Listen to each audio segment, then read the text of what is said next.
तर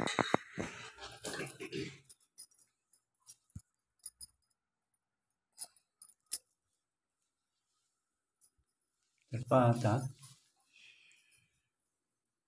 आपण हे चिंतन आपण आता ऐकलं,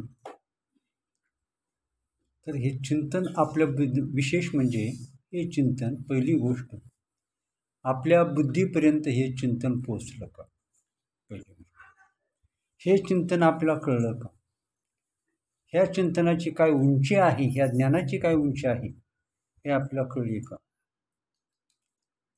आणि ह्या चिंतनानं आपल्याला अंतःकरणाचा ठाव घेतला का, किती महत्त्वाचा विचार आहे. आणि म्हणून पाप्याला जग आवडतं, पाप्याला जग आवडतं आणि पुण्यवंताला ज्ञान किंवा देव आवडतो, नाही का. म्हणून कसं आहे, या परमार्थाचं महत्त्व, जो मूर्ख आहे त्या मूर्खाला परमार्थाचं महत्त्व कधीही कळत नाही आणि संसारासाठी तो जीव टाकल्याशिवाय राहत नाही. मग म्हणून ह्या तर व्यर्थ गेला तुका व्यर्थ ज्ञानेश्वर, संतांचे पुकार वांज गेले. साधू संतांनी टाव फोडून सांगितलं. वेदांनी काय करतात, वेदशास्त्री देती बाई म्हणती ज्ञानाबाई आई. त्या ज्ञानेश्वर महाराजांनी, त्या साधू संतांनी त्या वेदशास्त्राने टाव फोडून सांगितले ह्या जगाला, परंतु ह्या जगाच्या अंतःकरणात बुद्धीपर्यंत हे ज्ञान पोचत नाही. मग आता परमार्थ न आवडणं, ज्ञान न आवडणं आणि सांसारिक मोह अंतःकरणात वाढत राहणं, याच्या इतकं विध्वंस, याच्या इतका घात, इतका मूर्खपणा जगामध्ये दुसरा कोणता असू शकेल. समजून घ्यायचं, आपण काय करीत आहोत तर बुकिंग केलेलं आहे, नरकाचं बुकिंग करून ठेवलेलं आहे. आणि काय केलेलं आहे, आणखी 10,000 रुपये जास्त देऊन नरकाचं बुकिंग केलेलं आहे. नरकाचंही तिकीट मिळत नव्हतं, परंतु 10,000 रुपये जास्त देऊन नरकाचं बुकिंग करून घेतलं. आपण कोण आहोत, आपण कशासाठी आलो आहोत, आपण कसे आहोत, जगात उत्तम काय आहे, आपण काय करावं, आपण काय मिळवावं, आपण कसं जगावं, हे कळणं. आणि म्हणून तर हे जर कळत जर नसेल, पाप्याला हे कळत नसतं. पाप्याचा ओढा संसाराकडे असतो, जगाकडे असतो. पुण्यवंताचा ओढा ज्ञानाकडे असतो. पुण्यवंत असतो तो भाग्याकडं, उत्तम गतीकडं तो वाटचाल करीत असतो, आणि पापी अधोगतीकडं, सर्व नाशाकडं वाटचाल करीत असतो. आणि म्हणून साधू संतांनी काय सांगितलं, प्रत्येक क्षण सावधानतेने वापरायचा असतो. प्रत्येक क्षण. मग आपण नेहमी म्हणतो की ड्रायव्हरला एका क्षणाची डुलकी लागली, एका क्षणाची डुलकी खूप झाली, एका क्षणाचा विसर फार झाला. बुद्धी सटकलं. जो माणूस 10व्या मजल्यावरून सटकला, त्याला खाली यायला किती वेळ, सटकायला वेळ लागत नाही. 10व्या मजल्यावरून सटकायला वेळ लागत नाही, खाली यायलाही वेळ लागत नाही. आणि म्हणून विध्वंस म्हणजे काय, स्वतःचा सर्वनाश करायला माणसाला अक्कल लागत नाही. आणि निर्बुद्ध तर ते काय करतो, एकदम पद्धतशीर आणि व्यवस्थित आणि ताबडतोब करून टाकतो. काय करतो,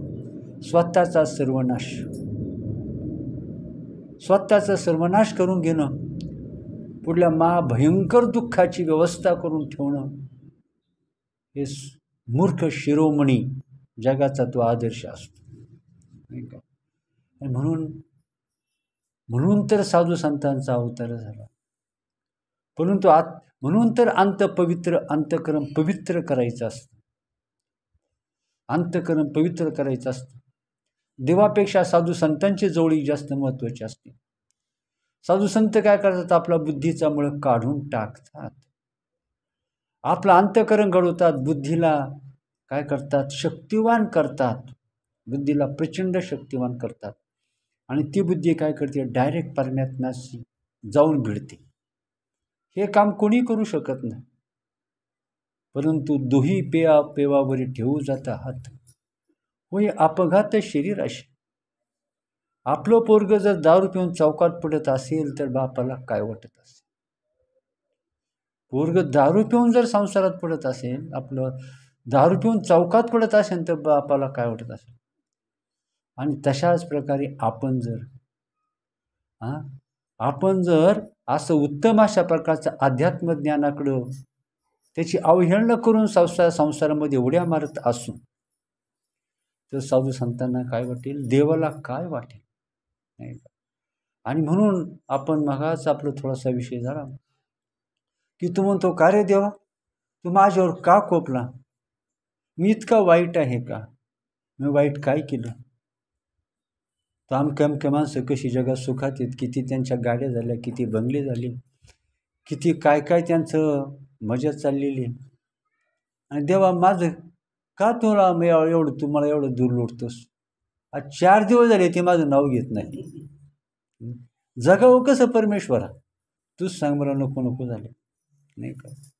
आणि म्हणून कसं आहे, आलोय कशा करते आणि आपण करतो काय, नाही का?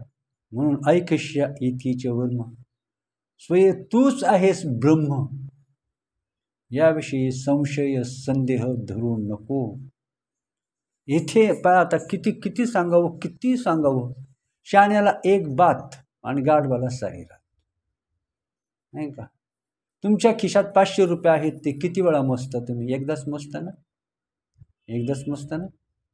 आणि म्हणून काय तुका म्हणे भाग्य.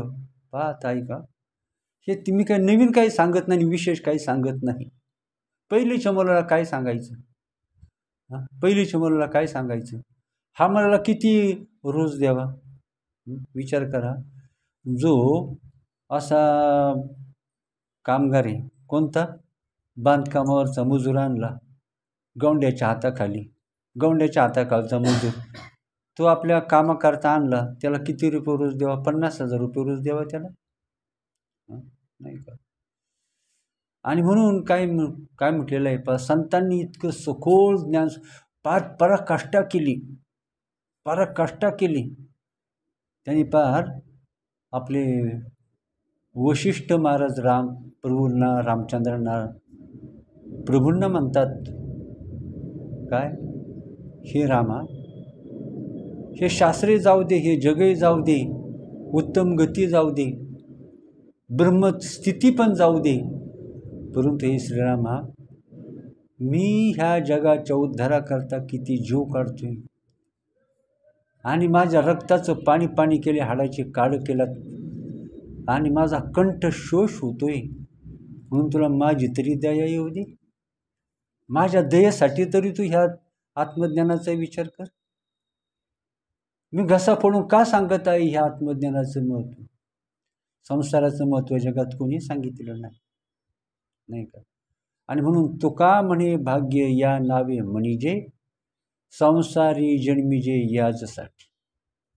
काय म्हटलेलं आहे? यालाच भाग्य म्हणतात. आणि शहाणी माणसं काय करतात तर झटकन, आत्ता सांगितलं, ज्ञानी से ज्ञानी मिला हो गई दो बात. ज्ञानी से ज्ञानी मिला हो गई दो बात, गधे से गधे मिला मिल गई दो लात. ज्ञानी से ज्ञानी मिला तो ब्रह्मरस की लोटालूट, आणि गधे से गधा मिला तो काय सांगायलाच नको. आणि म्हणून काय सांगितलं पहा, हे सांगावं कसं? व्यर्थ गेला तो का व्यर्थ ज्ञानेश्वर, संतांचे पुकार वांज गेले, नाही का? व्यर्थ गेला तो का व्यर्थ ज्ञानेश्वर, संतांचे पुकार वांज गेले. कसं सांगू गुरुच्या मुलाला करंट आलाय जन्माला? कसं सांगू गुरुच्या मुलाला करंट आलाय जन्माला, नाही का? आणि म्हणून काय सांगितलं, आत्ताप्रमाणे सांगितलं पहा, विचार सांगितला. आणि म्हणून पहा, ही गोष्ट ही कोटी जन्माचं तपश्चर्या जरी असेल, कोट्यवधी जन्माची अति कष्टप्रद महाभयंकर अंगठ्यावर उभी राहून कोट्यवधी वर्ष ऊन वारा पाऊस झेलून उपाशी पोटी तपश्चर्या जरी केली तरी आपण या ज्ञानाची प्राप्ती नाही. परंतु संत कृपा झाली इमारत फळा आली, ज्ञानदेवी रचिला पाया उभारिले देवालय. आणि म्हणून संत नाही झाली संत भेटी एवढी हानी काय मोठी, नाही का. संत भेटती आजी मज त्याने मी झालो चतुर्भुज, दोन्ही भुजा सुळी स्तुळी सहज दोन्ही सूक्ष्म वाढीन, आलिंगणे सुख वाटे प्रेमच दानंदी गोटी. या संतांचा महिमा नाही का काय आहे, संतांचा महिमा कुणी सांगावा. देव म्हणतात की मला सुद्धा या संतांचं महात्म्य सांगता येत नाही. मग संतांचं वर्णन कसं करावं. ज्ञानेश्वर महाराज म्हणतात, आत बाहेर चोखाळू, आत बाहेर चोखाळू, सूर्य जाईसा उजाळू, तत्वार्थीचा पायाळू देखणाजू. हे साधे असतात का, नाही का. आणि सोडून गुरुप्राप्ती जर होणार असेल, गुरुप्राप्ती जर होणार असेल तर आपलं शिर उडवून जरी दिलं गुरुप्राप्तीसाठी तरी खूप स्वस्तातला व्यवहार झाला. काय सांगावं. त्याचं कारण काय, तर संत काय करतात तर त्या साक्षात परब्रह्म्याची भेट करून देतात, महाभयंकर विनाशातून दुःखातून बाहेर काढतात, परमशांतीला प्राप्त करतात. कोटीतून एखादा ज्या ते ब्रह्मपद प्राप्त करायला कोट्यवधी लोक निघतात, त्या कोटीतून एखादा ज्या ब्रह्मपदाला प्राप्त होता असा एखादाच संत कृपेनं काय होतो, ब्रह्मपदाला प्राप्त होतो, नाही का. आणि त्या ब्रह्मपदाची प्राप्ती संत आपल्याला करून देतात. आणि म्हणून तर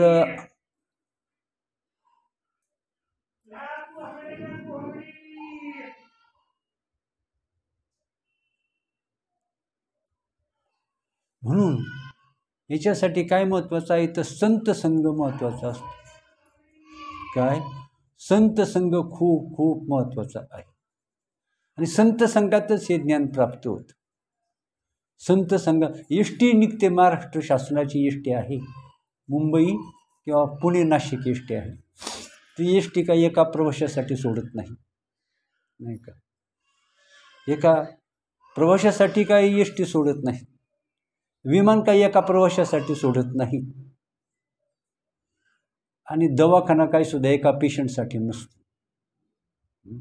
इथं अनेकांची गरज असते तेव्हाच एखाद्या अशा प्रकारच्या उभारल्या जातात. आणि म्हणून सत्संग, संत संघ शब्द वापरलेला आहे. म्हणून इथं संत संघात कसं यावं, काय होऊन यावं, संत संघात काय होऊन यावं, नाही का. जमला राजहंसाचा मेळा, जमला राजहंसाचा मेळा, तेथे आला डोमकावळा, हाती घेऊन विष्टेचा गोळा, आणि म्हणे मी राजहंस. आणि म्हणून आपण ह्या जगामध्ये, ह्या जन्मामध्ये राजहंस होऊन यावं आणि मोत्याचा चारा सेवन करावा, का डोमकावळा होऊन आपण विष्ठा सेवन करावी, याचा ज्याचा त्यांना विचार करायचा. ज्याचे त्याचे हाती आहे कर्तव्याचे माप, आगीमध्ये उडी घ्यायची का ब्रह्मत्वाकडे आत्मसुखाकडे झेप घ्यायची, हे ज्याच्या त्याच्या विचाराचं काम आहे. पण एक हे मात्र, एकदा निश्चय केला की त्या दृष्टीनं वाटचाल करावी लागते. एकदा निश्चय केला त्या दृष्टीने वाटचाल करावी लागते.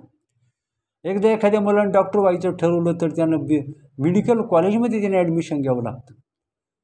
12वी नंतर जवळजवळ 4 वर्ष त्या मेडिकल कॉलेजमध्ये शिक्षण घ्यावं. 4 वर्ष अगदी खूप अगदी सखोल अभ्यास करावा, तेव्हा तो डॉक्टर. 12वी नंतर 12वीपर्यंतची 12 वर्ष, नाही का. आणि पुढची 4 वर्ष म्हणजे 16 वर्ष तो रात्रंदिवस अभ्यास करतो, कष्ट करतो, या देहाला कष्ट देतो, एकाग्रचित्तानं अभ्यास करतो, आणि तेव्हा तो डॉक्टर होतो. मग ब्रह्मपद काय असं रस्त्यावर पडलेलं आहे ब्रह्मपद. आणि असं हजारो नाही लाखांनी डॉक्टर तयार होतात, परंतु लाखांनी ब्रह्मज्ञानी तयार होतात का, याचाच विचार करा. आणि डॉक्टर झाला, वकील झाला, इंजिनियर झाला, राजा जरी झाला आणि चक्रवर्ती राजा जरी झाला, नाही स्वर्गातला देव जरी झाला, स्वर्गात त्रिलोक्याचा अधिपती झाला, तरी त्याला पुन्हा काय करावं लागतं? पुन्हा पुण्याची पावटी सरी सभेची इंद्रपणाची उटी उतरे, येऊ लागते माघारी मृत्यूलोका. पुन्हा त्याला मृत्यूलोकात येऊन पशुपक्षीच्या जन्माला जाऊन कोट्यावधी तर 84 लाख योनीचं दुःख त्याला भोगावं लागतं. इथं एकच अशा प्रकारचं पद आहे की जे सगळ्या दुःखातून बाहेर काढतं, नाही का? आणि म्हणून पाहत तर ते धाम भगवंताचं ते धाम असतं, परमधाम. यद् न तद्भासयते सूर्यो न शशांको न पावकः यद्गत्वा न निवर्तन्ते तद्धाम परमं मम. तर 4 धाम करणारे पुष्कळ आहेत. मोठ्या थाटा सांगतात आम्ही 4 वेळा 4 धाम केलं, 4 वेळा 100 वेळा जरी 4 धाम केलं, पण 5वं जे निजधाम आहे ते कधी केलं का? ते एकदा जरी केलं तरी बस झालं. 1000 वेळा 4 धाम करण्यापेक्षा एकदाच ते निजधामाची यात्रा माणसाने करावी, चिरंतनाची यात्रा करावी आणि स्वरूपाला प्राप्ती खावी. त्याला कशाची गरज नाही. आणि म्हणून पहा त्याचं ऐश्वर काय, मृगाची अंगी कस्तुरीचा वास, असे ज्याचा त्यास नसे ठावा. भाग्यवंत घेती वेचुनिया मूल आणि भारवाही मेले वातवच. तर चंद्रामृते तृप्ती पारणे चकोरा, चंद्रामृताची तृप्ती पारणे चकोरा, भ्रमराशी चारा सुगंधाचा. परंतु अधिकारी येते घेते हातवटी, परीक्षवंतार दृष्टी रत्न तैशी, नाही का? आणि तुका म्हणे कैसे आंधळे हे जन गेले विसरुनी खऱ्या देवा. आणि म्हणून मनुष्य जन्म कशा करता? देवाच्या शोधासाठी आहे, देवाच्या प्राप्तीसाठी आहे, नवे नवे देवच होण्यासाठी आहे. परमार्थ सगळेच करतात, परंतु कोण मठात अडकतात, कोण तटात अडकतात, कोण महाराज होण्यात अडकतात, कोण आम्ही आता 10,000 शिष्य आमचे आहेत, आमची 10,000 कीर्तनं झाली आहेत, म्हणजे अशा मोठेपणात लोक अडकतात. परंतु ब्रह्मप्राप्तीपर्यंत जाऊन पोचणारा, त्या प्रत्यक्ष परमेश्वर स्वरूप होणारा असा भाग्यवंत विरळाच. विरळा ऐसा कोणी तुका तया लोटांगणी, काय म्हटलेलं आहे? म्हणून पहा, बोल बोलता वाटे सोपे, बोलायला सोपे, बोल बोलता वाटे सोपे, करणे करता टीर कापे, नव्हे वैराग्य सोपारे, मज बोलता न वाटे खरे, विष खावे ग्रासो ग्राशी आणि धन्य तोच एक सोशी. तुका म्हणे करून दावीन त्याचे पाय माझी जीवी. असा जो करून दाखवतो, काय करून दाखवतो, आणि म्हणून त्याचे पाय माझी जीवी. म्हणून पहा आता तर तुकाराम महाराजांनी एवढं ऐश्वर, सगळ्या संतांनी काय केलं? संतांची कीर्ती काय, एका जनार्दनी म्हणजे पहा, तुका म्हणे एका मरणीची सरी आणि उत्तमची उरे कीर्ती मागे. आणि म्हणूनच कसं आहे, जास्त काही केलं म्हणजे होतं. आणि पोट भरणं सोपं आहे, नाही, पोट भरणं खूप अवघड आहे. सगळ्यांना राष्ट्रपती होता येत नाही, सगळ्यांना सरपंच होता येत नाही, सगळ्यांना मंत्री होता येत नाही, सगळ्यांना बंगले घेता येत नाही, सगळ्यांना गाड्या घेता येत नाही, सगळ्यांना ह्या जगामध्ये सुखी होता येत नाही. परंतु सगळ्यांना ब्रह्मज्ञानी मात्र होता येतं. सगळ्यांना 84 लाख योनीचं दुःख मात्र टाळता येतं. सगळ्यांना ईश्वराची प्राप्ती करून घेता येते, म्हणजे सगळ्यांना सच्चिदानंद प्राप्त करून घेता येतं. परंतु त्याला असे डळमळीत विचार चालत नाहीत. निश्चयाचे बळ तुका म्हणे तेची फळ. आणि म्हणून साधू बोध झाला नुरो निया ठेला. याच्याकरता संत शरणागती, जो संतांना अनन्य भावानं शरण जातो त्यालाच ह्या पदाची प्राप्ती होती. मज आणि सद्गुरुमूर्ती भेद नाही गा कल्पांती, आयशा आभेद भावे जी बजती, ते ज्ञान पावती सहजची. ह्या ज्ञानाची प्राप्ती कोणाला होती माहीत नाही का? आपल्याला विसर पडला. संसारिक गोष्टीचा विसर पडत नाही, नाही का? तिथं नाही विसर पडत माणसाला, संसारिक गोष्टीचा विसर पडत नाही. पक्क्या त्याच्या डोक्यात असतात आणि विसर पडला तरी आजूबाजूचे काय करून येत. नाही का. आजूबाजूचे आपल्याला काय करतात, क्षणाक्षणाला आठवण करून देतात, हे केलं का, ते केलं का, हे केलं का, ते केलं का, हे कर ते कर, हे राहिलं ते राहिलं, नाही का. परंतु ह्या जगामध्ये ब्रह्मत्वाचा रस्ता दाखवणारे जगामध्ये कोणी नाही. आणि तेच म्हणजे संत म्हणजे काही केवळ नुसत्या माळा घातलेले, गंध लावलेले, कीर्तन प्रवचन करणारे केवळ संत नाही. तर संत म्हणजे कोण, साक्षात कसं आहे तर आत्मज्ञान प्राप्त केलेला आहे, ब्रह्मस्वरूपाला प्राप्त झालेला आहे, देवाचा अनन्य भक्त आहे. अनपेक्ष शुचिर दक्ष उदासीनो गत व्यथा सर्वारंभ परित्यागी योमत भक्तच मे प्रिया. आणि म्हणून पहा विवेक वैराग्य, नाही का, असा जो विवेक वैराग्याने संपन्न आहे, ज्याच्या इच्छा आणि वासना समोर गेलेल्या आहेत, नष्ट झालेल्या आहेत. केवळ पहा भक्त आयशे जाना जे देही उदास, ज्यांना स्वतःच्या देहाचं भान नाही ते दुसऱ्याचा विचार कशाला करतील. तुकाराम महाराज म्हणतात, माझी या देहाची मज नाही चाड, कुठे करू कोण आणि कुठे करू कोड आणि कंचे. म्हणतात तिथं आम्हाला विचारित नाहीत, तिथं आम्हाला मोठेपण देत नाहीत, तिथं आमचा सन्मान करीत नाहीत, आमचा मान राखीत नाहीत. आम्ही अशा सत्संगात कशाला जायचं, बाहेर गेलो का आमच्या पुढं करतात, आम्हाला पहिलं आमच्याकडं धावत येतात, मग जाणार तिकडं कोण नको म्हणते, नाही का. म्हणून मी सांगितलं का सत्संग कशा करता असतो, मोठेपणासाठी नसतो, मानपानासाठी नसतो, लौकिकासाठी नसतो, मोठेपण मिळवण्यासाठी नसतो. हे सगळं झुगारून द्यायचं असतं केवळ देवासाठी. आणि दुसरे मज नाही आता निमलिया चित्ता पासोनिया, पांडुरंग ध्यानी पांडुरंग म्हणी, जागृती स्वप्नी पांडुरंग, पडिले वळण इंद्रियास कळा, भाव तो निराळा नाही तुझा. आणि म्हणून काय सांगितलं पहा आता, तर भक्त आयशे जाना जे देही उदास, नाही गेले आशापाश निवारुणी, विषय तो त्यांचा झाला नारायण, नावडे जनधन माता पिता, निर्वाणी गोविंदासे मागे पुढे, काहीच साकडे पडून दी. मग अशा प्रकारचा भक्त असतो.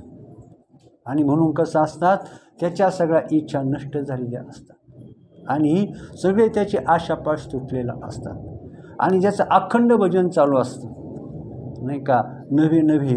आणि म्हणून काय म्हटलेलं आहे, तर तो साक्षात काय असतो, परब्रह्माची ते चालते ज्ञानाचे बिंब, तयाचे अवयवती सुखाची कोंब, हे न माणूसपण भांब लौकिक भाव, नाही का. आणि म्हणून तो कसा असतो, साक्षात तो परब्रह्म स्वरूप असतो. आणि आयशियांची घडता सेवा आणि काय सुख होई जीवा. आणि म्हणून अशा परमभाग्यानं का होतं, अशा संतांची भेट होते. आणि अशा संतांची भेट झाली, त्यांच्याशी आपण अंतःकरणानं एकरूप झालो, तर अशा प्रकारचं सर्वश्रेष्ठ पद आपल्याला मिळाल्याशिवाय राहत नाही. कुंडली वरदारी विठ्ठल.